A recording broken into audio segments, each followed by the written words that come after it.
চট্টগ্রামে ফটিকছড়ির ঐতিহ্যবাহী জামিয়া ইসলামিয়া ওবায়দিয়া নানুপুর মাদ্রাসায় ভিআইপি হিফজ বিভাগের উদ্যোগে কোরআনের পাখিদের বিদায়ী সংবর্ধনা অনুষ্ঠান হয়েছে। দুপুরে নাজিরা থেকে হিফজ সমাপ্তকারী ৭০ জন শিক্ষার্থীকে সংবর্ধনা ক্রেস্ট প্রদান করা হয় এবং এই বৈঠকে পবিত্র কোরআনের ৩০ পারা তিলাওয়াত, সবিনা এবং অভিভাবক মতবিনিময় সভা হয়। অনুষ্ঠানের সভাপতি বক্তব্য রাখেন মাদ্রাসার পরিচালক আল্লামা শাহ সালাউদ্দিন নানুপুরি।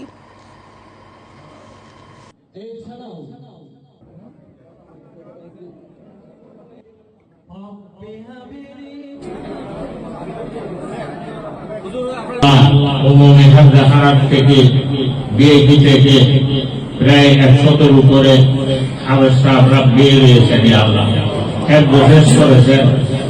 আল্লাহ তারা সবাইকে কবুল করুন। সবার সিনের মধ্যে আল্লাহ আপনার এই কালামকে জমা করিয়া দাও।